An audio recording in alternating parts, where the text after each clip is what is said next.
ऐसे ही कोई समाज में बहुत अच्छा काम करे तो क्या उसका सम्मान नहीं होना चाहिए? ऐसे ही जिन देवताओं ने, जिन संत महापुरुषों ने, जिन हरिभक्तों ने केवल भगवान को ही चाहा, भगवान के साथ उठना बैठना खेलना कूदना, उनकी लीलाओं में संग रहना जिन्होंने चाहा, उन सबको भगवान ने गोप बाल बाल बना करके भेजे। तो ये लीला तब तक है जब तक भगवान नहीं है। जैसे उपनिषदों में एक उदाहरण आता है, एक कन्या का विवाह हुआ, पतिदेव कुछ दिन संग रहे, फिर पतिदेव को कमाने के लिए जाना पड़ा। पत्नी ने कहा, मैं आपको कैसे स्मरण रखूंगी, कोई तो निशानी मुझे दीजिए। तो पतिदेव ने अपनी एक फोटो दे दी कि जब भी मेरी याद आए इस फोटो को देख लेना। आज भी तो याद आती है तो वीडियो कॉल कर लेते हैं कि नहीं? वो क्या है, एक तरीका है देखने का, अपनी भावनाओं को वहां तक पहुंचाने का कि हम आपको याद करते हैं। अच्छा, अब प्रश्न ये है कि एक बार वो पत्नी अपने पति की फोटो को निहार रही थी, बहुत दिन हो गए थे, पति देव आए नहीं, आने वाले हैं संभवतः, और ऐसा विचार करके वो पतिदेव की फोटो निहार रही थी। इतने में बाहर में दरवाजे की कुंडी बजी कि प्रिय मैं आ गया हूं, दरवाजा खोलो। अब क्या वो उसी फोटो को निहारती रहे या उसको एल्बम में नीचे दबाए बक्सा में, बोले अब तुम्हारा काम हो गया। अब फोटोकॉपी का काम आवश्यक नहीं है, अब वास्तविक है, जो असल में है वो आ गया। तो बताइए कि क्या वो स्त्री अपने पति का स्वागत खोलने दरवाजे पे नहीं जाएगी? क्या वो उनकी आरती न उतारे? क्या वो सारे काम छोड़ करके दरवाजे की कुंडी न खोले? अवश्य खोले। बस यही बात है, जितने संत महापुरुष भक्त ठाकुर जी की लीला में संग आ रहे हैं, आज ठाकुर जी ने बंसी बजा करके मानो संदेश दिया। अब सबके सब काम पूरे हो गए। अब जिस काम के लिए आप सबका यहाँ गोकुल में, वृंदावन ब्रज में आना हुआ है, उस काम का समय आ गया। अच्छा, गोप ग्वाल बाल छोड़ो, भगवान महादेव अपना सब कुछ छोड़ के आ गए। ये तो अड़ोस पड़ोस में थे सब वृंदावन वासी, तो भगवान महादेव सब छोड़ के आ गए। पार्वती जी कहती रहेंगी नहीं नहीं नहीं नहीं, वहां तो सबको गोपी बन के जाना पड़ेगा। भगवान कहते हैं मैं भी बन जाऊंगा, क्या बात है। अपने आराध्य के लिए, अपने इष्ट के दर्शन करने के लिए, अपने प्रिय के दर्शन करने के लिए हम तैयार होते हैं कि नहीं? कई बार कहीं जाना होता है तो तैयार होते हैं। अच्छा, विद्यालय के लिए तैयार होना हो तो बहुत सारा चकमक लगा करके और सज धस के जाते हैं। क्या विद्यालय के लिए जाना हो तो विद्यालय की पोशाक, ड्रेस, स्कूल ड्रेस जो है वही पहन के जाना पड़ेगा, वहां का प्रोटोकॉल वही है। ऐसे ही जब भगवान के पास जाना हो तो कैसे जाना हो?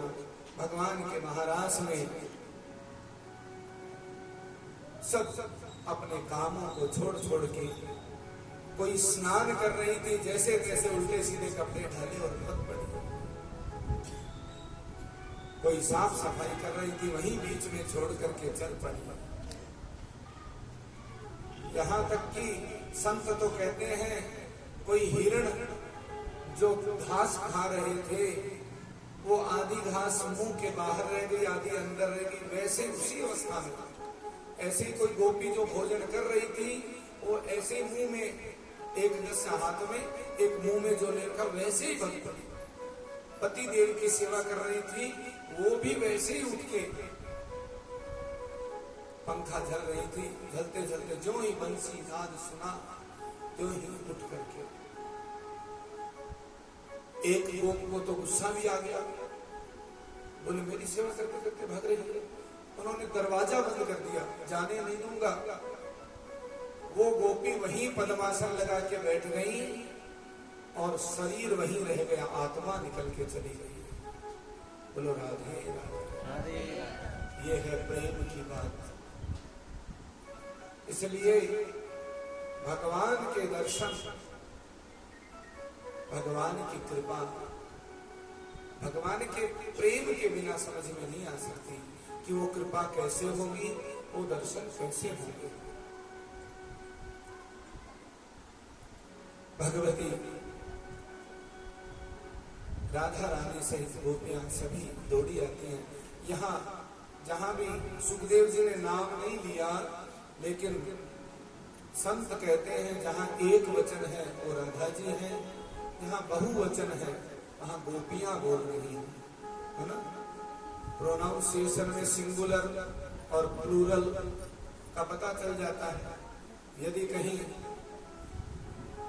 आई कैन गो की बात हो तो पता चल जाता है कि हाँ ये एक वचन कोई एक व्यक्ति कह रहा है।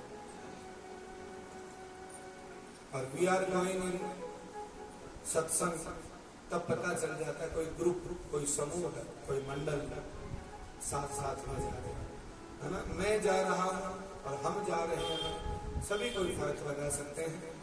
यही श्रीमद् भागवत में जहां एक वचन, सुखदेव जी इसलिए नाम नहीं लेते कि सुखदेव जी जब प्रेम से एक बार राधा शब्द बोलते हैं तो उनकी 60 मासी की समाधि, 6 महीने तक की समाधि लग जाती है। अब चूंकि सुखदेव जी की यदि समाधि लग जाएगी तो परीक्षित के पास इतना समय नहीं है, इसलिए वेद व्यास जी जो त्रिकाल दृष्टा हैं, उन्होंने इस कथा को ऐसे लिखा जो सुखदेव जी भी सहज भाव से कह सके। इसलिए कहीं पर सावधू ऐसा नाम दिया है राधा जी के लिए। एक वधू, एक बरसाने की वधू, महलों की एक वधू, ऐसा नाम। गोपी, एक गोपी, ऐसा नाम कह दिया है। भगवान सबको आया देख करके कहते हैं स्वागतम नो महाभागा प्रियम किं करवाणि वह व्रजस्यानामयं कश्चित् ब्रूतागमन कारणम। हे गोपियों, आप सभी आई हो तो आपका स्वागत है, लेकिन ये तो बताओ आई क्यों हो। भगवान ने बंसी को रोका और ये पूछा क्यों आई हो।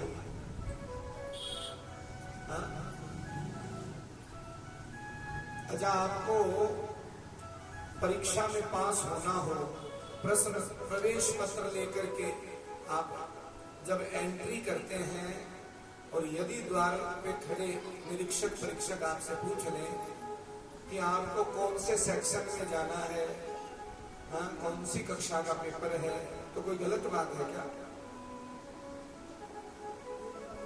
भगवान ने भी सबसे पूछा बताओ आप सब इस रात्रि में, रात्रि कौन सी है, शरद पूर्णिमा की रात्रि है, शरद पूर्णिमा की रात्रि में